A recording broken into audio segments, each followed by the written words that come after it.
my renegades, welcome back to Rogue Radio. My name is Sarah Jane. Today we're going to be having another Persecution Press segment. I feel like it did really good the first episode, so we're gonna go start another one. So stay tuned.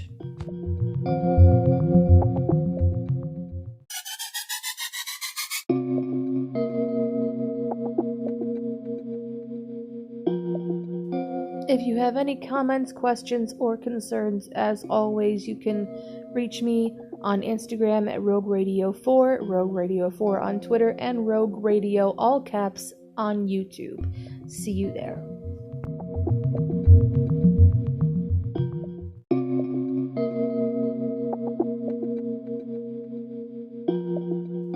A shout out to the people listening in the Philippines. I am so grateful and so happy that you have decided to join the Renegade family, and I hope that you continue to listen. Love you very much. God bless you.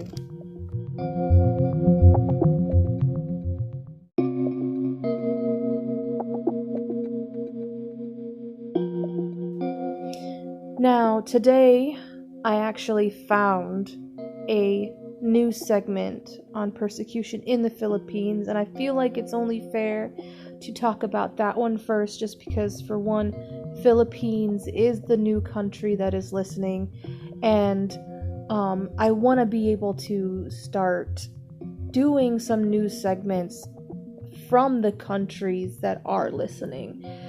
Some of them may have news segments from last year, because 2021 is just starting to happen, and some of them may not.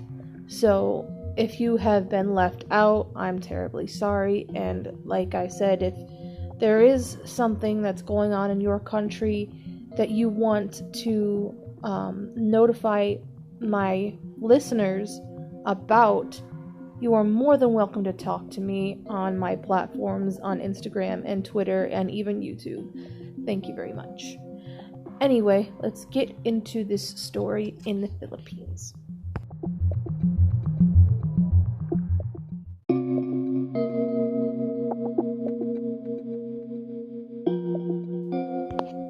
Okay, this article comes from persecution.org, and it says Philippine priest targeted for helping indigenous people.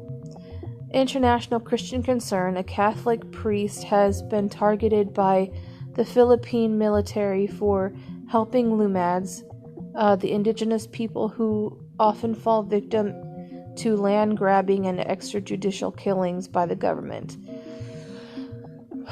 According to UCA News, Father Raymond Montero Ambre of Tandang Diocese said he came across Facebook posts on May 10th with the picture labeling him as a priest bringer of evil. The Lumads were the largest indigenous group in the Philippines. They live in Mindanao. I'm pretty sure I botched that name, I'm sorry, in the south, and are often accused by the military harboring and supporting communist insurgents. This smear campaign against Father Ambre attempts to falsely brand him as an active supporter of communist labels. So apparently there's either a communist government in Philippines. This is what I'm trying to figure out myself, because I'm not familiar with the government in the Philippines yet. But this is how my mind is going to work for a minute.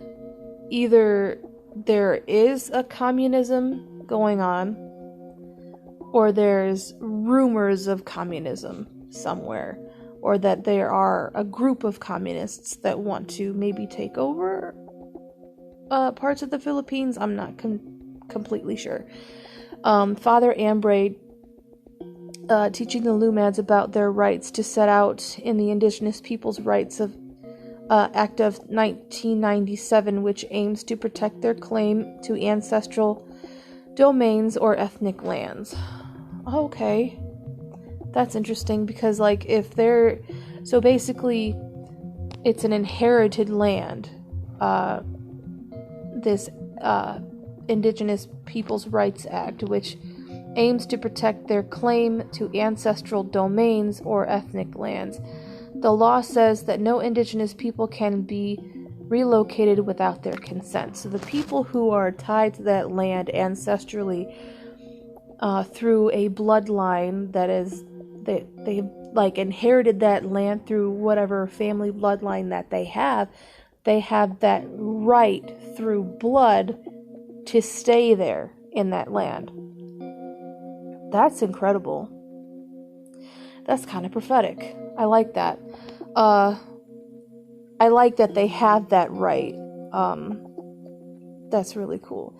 In a social media post, Father Ambrose said, the education I equip them with is so they can assert their rights. The help that I am offering them is small when compared to the enormous scale of their fight. Yet I am being accused of being an influencer or manipulator of them. So he's basically being accused of manipulating the indigenous people by telling them what rights they have to the land. So basically, according to this article, it seems as if the people who are writing this Facebook post saying that he's a communist and all of that don't like the fact that he's actually giving these villagers and these people information on their actual rights so that they don't get taken advantage of. His efforts, according to him, were not political but theological in nature. As a priest, I consider it my duty to bring the integral salvation bought by Christ on the cross among Lumads. It means leading them to their full potential as people or persons. It means dialoguing them or learning from them, he said. He believes that the Philippines military is behind the smear campaign on social media. Makes sense. They are trying to besmirch my work as ideological and reduce my apostolate with the Lumads as a front of CPP NPA, communist rebels, he added. That's the news for the Philippines. I really hope that everything works out for Pastor Ambrose. Is that his name? I am very tired. I'm really sorry. I'm doing this at like midnight.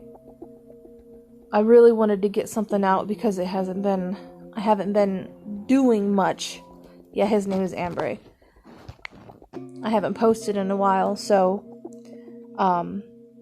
yeah, I hope that he continues to do God's work in the Philippines and that he's able to inform the Lumads of their rights. That is really cool what he's doing.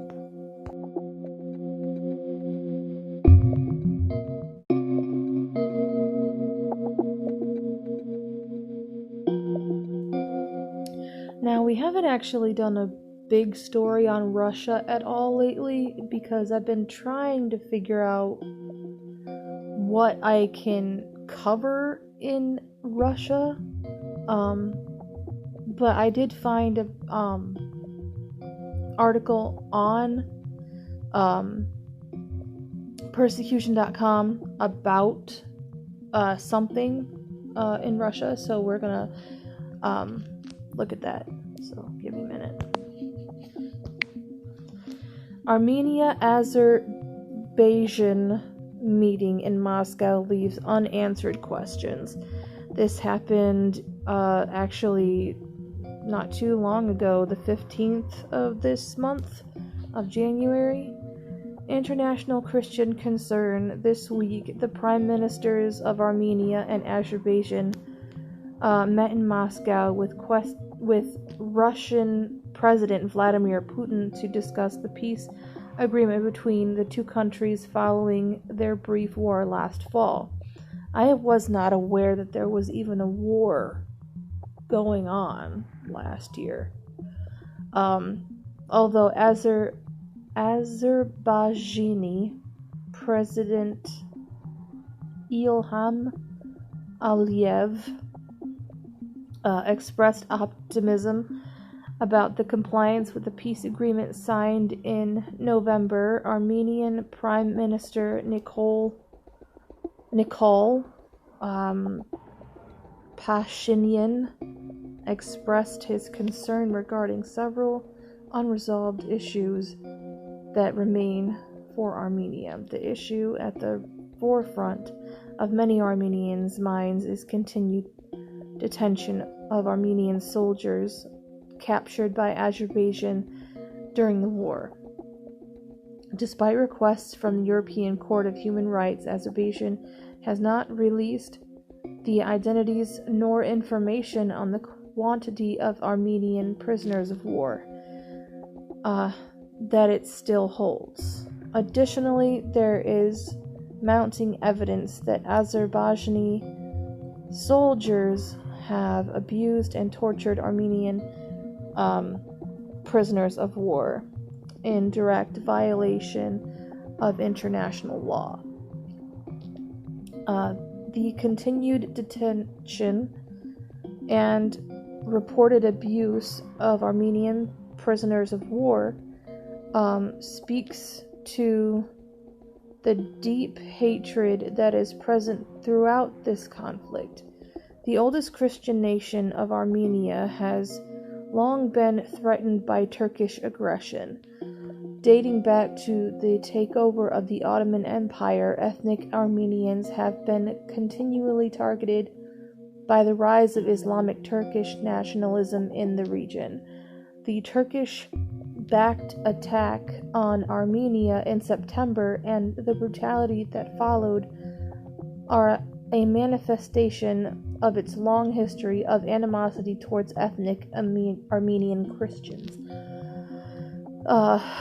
As part of the peace agreement, Russia has served as a peacekeeper between the two sides, overseeing the implementation of the agreement. 2,000 Russian troops have been deployed to Nagorno-Karabakh, Armenian I can't pronounce it, I'm sorry, to ensure that hostilities have between Armenia and Azerbaijan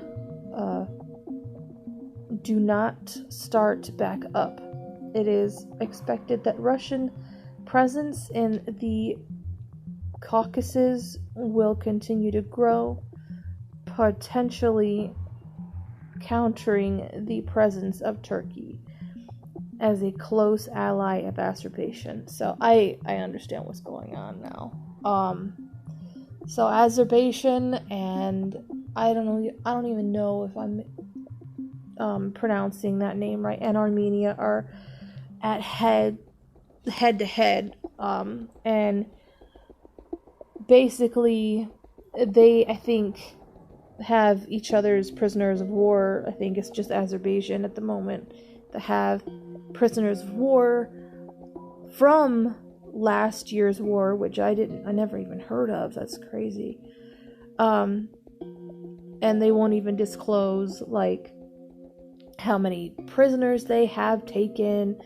And since all of this has been kind of like smoothed over, they made peace, the war's over, they still want to hold that grudge and keep the prisoners tortured and captured from their home. And I don't find that at all okay.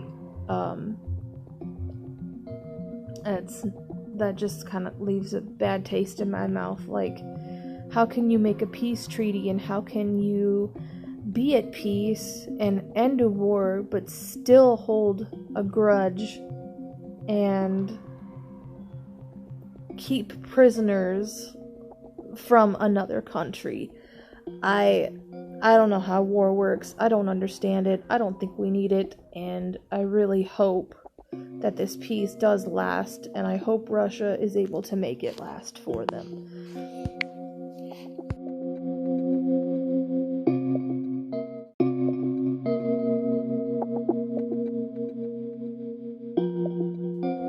Okay, the next one is about a guy named Charles from Kenya, and it looks like it's in story form, so I'm guessing this may be a testimony or just a story of faith. So we're going to read it anyways. Following Jesus no matter the cost. International Christian Concern, of course, because that's the source that they use all the time. Charles woke up in disorienting darkness to a throbbing pain splintering through his entire body. The chatter from his father, uncles, and imam were a muted whisper coming from beyond a locked door. Fragmented memories of an exorcism, name-calling, and the crack of a whip brought back the horrific experience his family had put him through only hours before. Oh my God. But one hopeful thought drowned out the fear. If he were to die, he would be in heaven with his God. After 2 days of captivity and torture at the hands of his own family, Charles was free, but life would never be the same. Charles was raised in his early years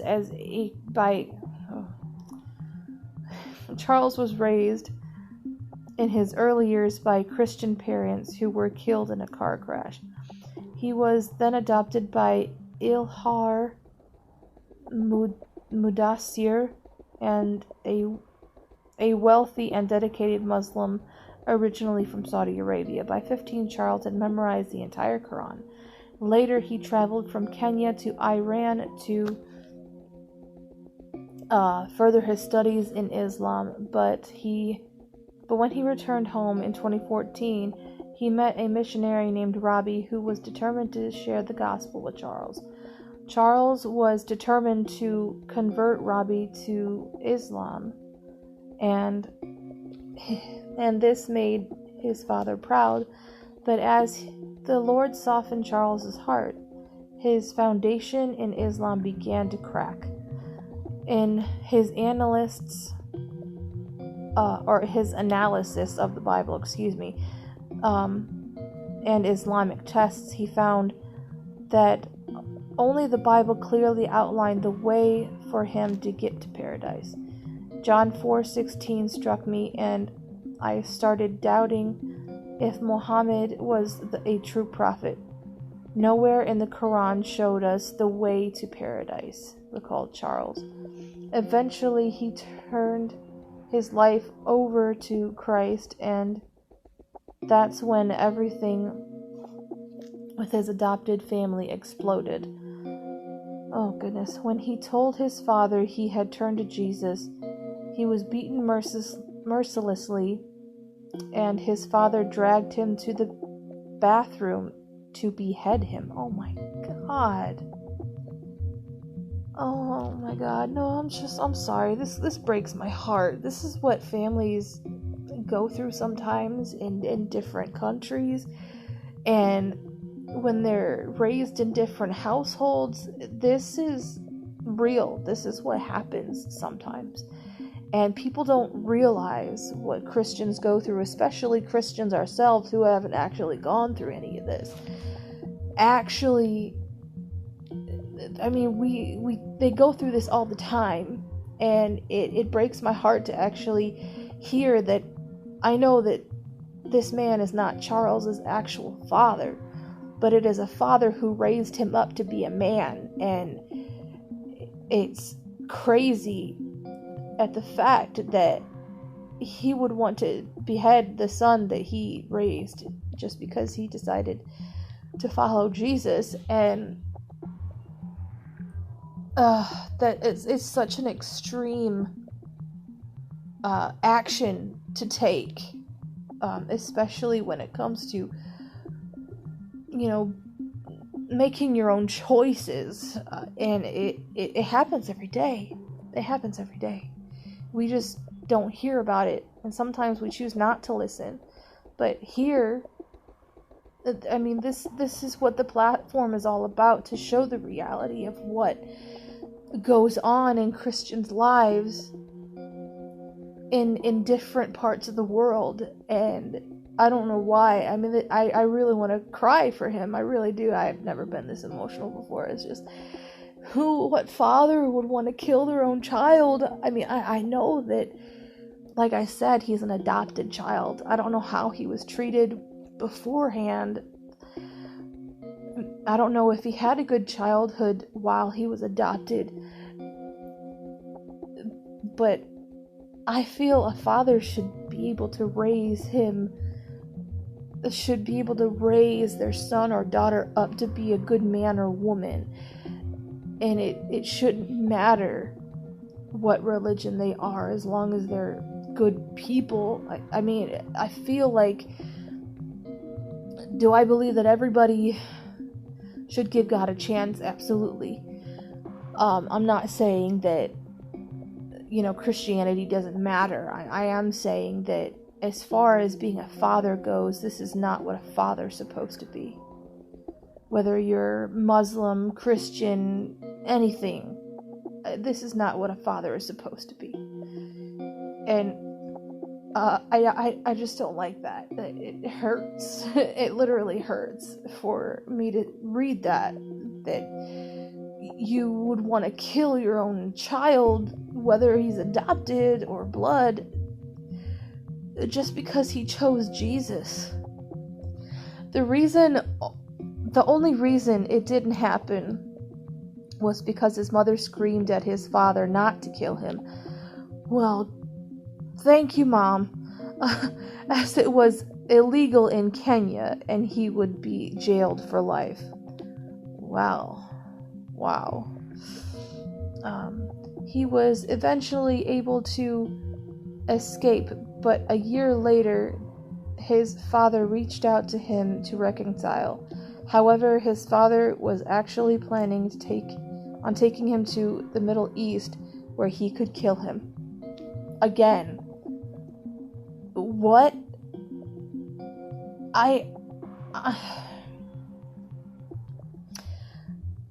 I'm not going to stereotype all Muslims as this.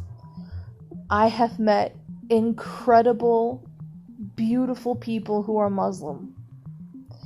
And I will not say that all Muslims are like this. Absolutely not. There's one thing that a lot of Christians should learn about Muslims, is that they pray a whole lot more than we do to their God. And yeah, I mean, I've met some really beautiful, Muslims, and I would call this Muslim extremist, what this father is doing, because it's so extreme to go out of your way to kill someone that you fathered up. Like I said, I mean, at this point, I feel like if you're a good father, you wouldn't want to kill your own son.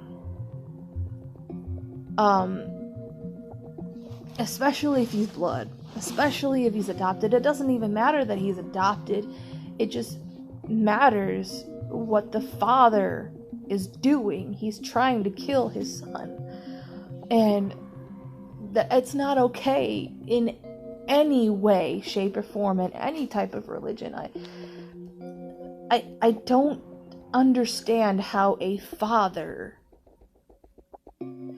can think that this is right in his own mind, that in order to make everything okay is to kill your son. I don't know. that's just evil. That's evil. That just makes him not a father. I just like,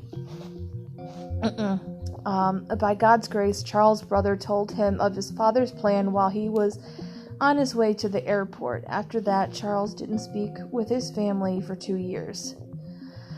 I wouldn't speak to my family for the rest of my life. Goodness gracious. During this time, Charles had been praying for his father's heart to be softened by the word of God. He agreed to meet his father one more time. He called to let his father know that he had forgiven him and that he agreed to see each other at a cafe. I wouldn't have gone alone with him, honestly. But anyway, just after a few sips of his coffee, Charles' stomach began to ache. He was poisoned. And a sinking feeling overtook him. He realized that he had been poisoned. He rushed to the restroom and began to vomit violently. Soon after, he passed out, and a good Samaritan brought him to the hospital. After healing from my father's poison, I proposed to never meet him, or any other family member, including my 2 blood brothers. I started volunteering at a Word of Life Ministries, which gave me a sense of hope and a future, Charles said. ICC helped Charles relocate after yet another assassination attempt from his father. After narrowly escaping death numerous times, Charles is now working full-time as an evangelist to Muslims in one of Kenya's most fundamentalist neighborhoods. That's a beautiful story, honestly. This is one of the reasons why I believe that family, it doesn't always mean everything. I hear that saying all the time, that family is everything and you're nothing without your family. But the thing is that you can't say that with a dysfunctional family. You can't say that with a family that is emotionally and physically abusive or even murderous in this case. I feel like that's one of the reasons why we gravitate to people who appreciate us and love us unconditionally despite where we're at in our life. Those friends that just are tied to your soul and is so good for you and has a good purpose for you and for your life and in your life. And that's what we call tribes. I like to say, blood may fail, but the tribe will always prevail. Meaning, if your bloodline has failed you in any way, shape or form, whether it's traumatized you, hurt you, physically abused you, anything like that, there's always a way of God making up a new family that may not even be related to you, but acts like a family and supports you and raises you up.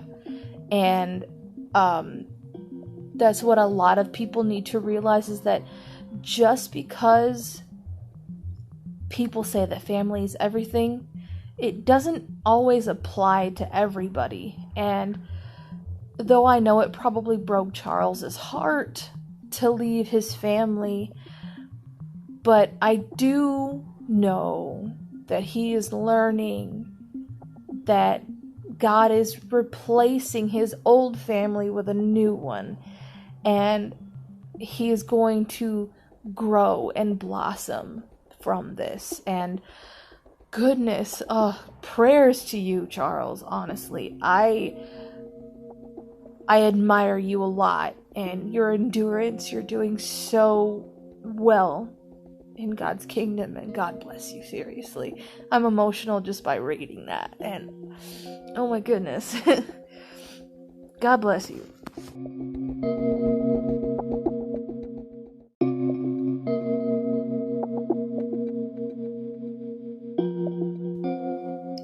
Rogue Radio will be right back after this break.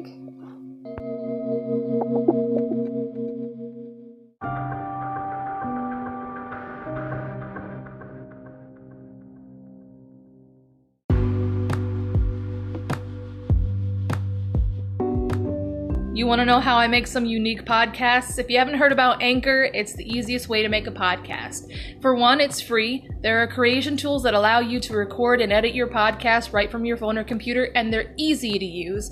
Anchor will distribute your podcast for free so that it can be heard on Spotify, Apple Podcasts, and many more. And you can make money from your podcast with no minimum listenership. It is everything you need to make a podcast in one place. Download your free Anchor app or go to anchor.fm to get started. It's really fun. Come and join the Renegade family, all right?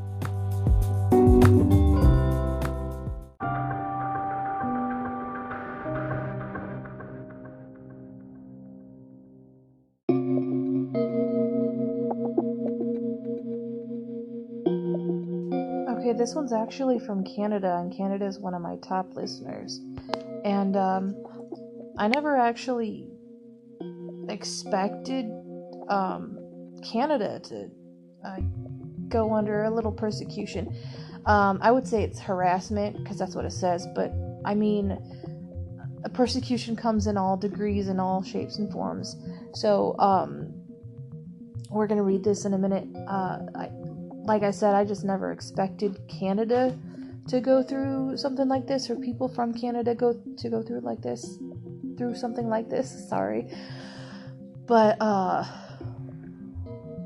because I always feel like Europe and America and certain places in Canada and all that stuff, they're very domesticated and they're more tolerant to religion. But things. What's wrong with me? I'm too tired to even talk. Anyway, let's just get into it. Sorry. China harasses Canadian Catholics from Hong Kong. So, this happened last year in 2020, on October 30th, on Halloween. Interesting. Beijing has extended its surveillance and harassment to anyone residing in other countries who is considered anti-China. In a webinar held yesterday, a Canadian priest originally from Hong Kong shared how the Chinese government mobilized protesters to harass his church. In the October 26 webinar titled Mao versus God, State Control of Churches in China under Z, held by Cardis Religious Freedom Institute. Father Richard Su told the audience that the Chinese authorities are interfering religious activities in Canada, as they have organized groups of people to surround his church and sent people to take picture of his parishioners during Mass. Father Su is an immigrant from Hong Kong to Canada who has been vocal in supporting democracy and freedom after Hong Kong's umbrella movement took place in 2014. Last summer, his church often held ecumenical prayer. I'm pretty sure I botched that word. Prayer meetings for Hong Kong people. To his surprise, one Sunday in August, his church's parking lot was packed with people who were waving the Chinese national flags, looking for them. He believes that they were mobilized by the Chinese consulate in Vancouver. The sight frightened nearby neighbors, so the police was called in to safely escort Father Su to his parishioners out from the church. The following Saturday, a stranger visited his church and took a picture of everyone's faces. To him, it is something that he did not expect to see in Canada. Suddenly, when you are surrounded by people who are threatening you, it becomes very unsafe. When your parish, on a Sunday morning liturgy, someone infiltrates and starts taking pictures of everybody, you feel very unsafe, he said. You think, what am I going to do? Are they going to vandalize the church? Are they going to do something worse? Are they going to threaten the parishioners? Are they going to spread false rumors about me? He added. While these measures have been taken by the Chinese government, is not unfamiliar to people of faith in China.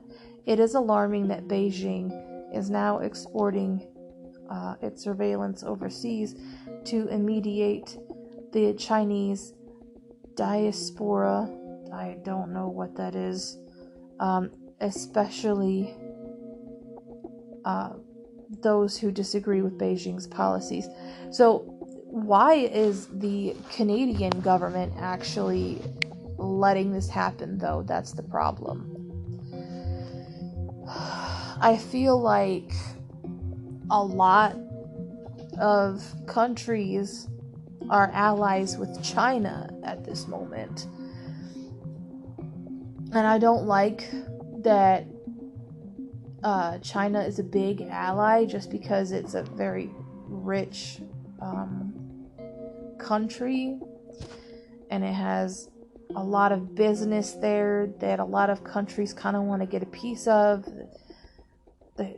China's throwing money everywhere, and I guess it kind of grants them freedoms like this in order to threaten people who were once citizens of Hong Kong or any part of China that is persecuting its own people. I don't like that. I feel like right now China in general, just the government, is just being a big bully to the people who refuse to go along with whatever dictatorship rule that constitutes that you can't be a Christian there. And I don't, like I said before in my podcast, I'm not for any country, I'm not for any government who kills its own people, who kills its own country. So I feel like China needs to back off from the pastor because he's no longer a citizen in China, as far as I know, and you can't just go into another person's home, or you can't just go into another person's country that they live in and try to threaten them. That's not okay. I mean, what in the world are you gonna do? But anyway, that's the Canadian side of the news with persecution. That it just sits strange with me. Like, what's the Canadian government doing? Why are they letting the Chinese government harass this man just because he's Christian? This is stupid. Like, I don't know what's going on. Anyway,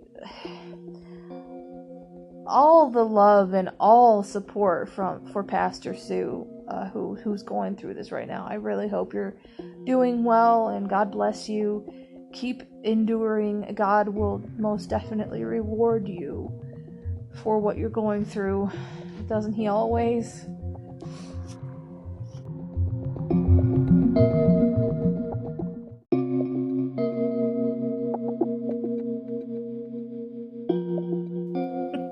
Okay. All y'all Biden supporters are gonna get mad at me, but I don't really care. So, I, for the heck of it, for the fun of it, honestly, decided to look up persecution news in the United States. And here is what I had to look forward to reading. So here we are. Alright, it says, fight for international religious freedom likely to continue under President Biden. This is January 12th, 2021 for the United States, the ICC, International Christian Concern. As the United States moves from the Trump presidency to the Biden administration, speculation circulates among various stakeholders about what the Biden team will set as priorities for the nation. While several domestic and international policy positions will see dramatic change, several policy experts believe that the Biden team will continue to build on the international religious freedom legacy of the Trump administration. Gail Machin, who serves as the chair of the U.S. Commission on International Religious Freedom, USCIRF,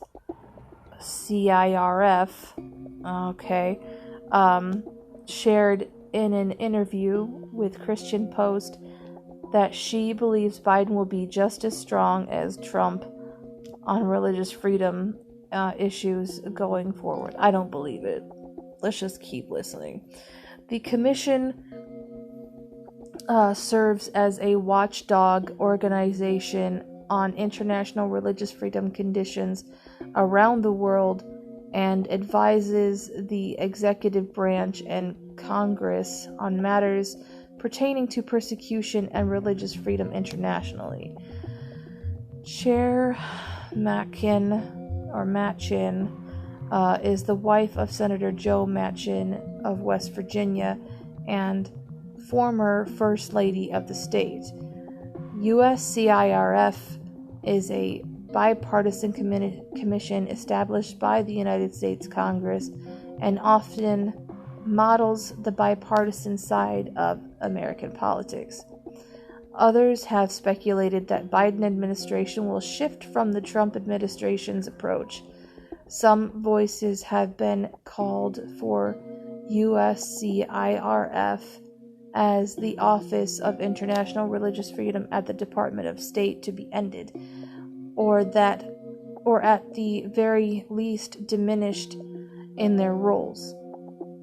They have argued that the movement as a whole has not accomplished anything meaningful since the International Religious Freedom Act of 1998, which founded both USCIRF and the State Department offices.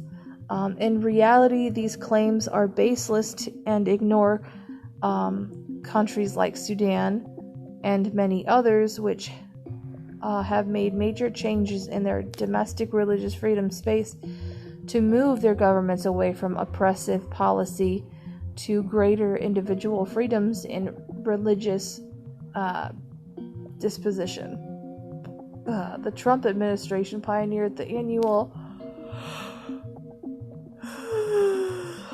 minstrel to advance religious freedom as well as International Religious Freedom Alliance.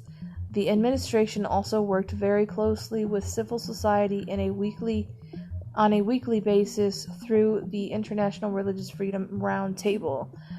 While Biden administration will make some changes, it is likely that the work of Trump administration will serve as the grounding for further advancements in religious freedom around the world. Let me just say that again, okay? Because I don't think all of y'all Biden supporters heard what that last line said, okay?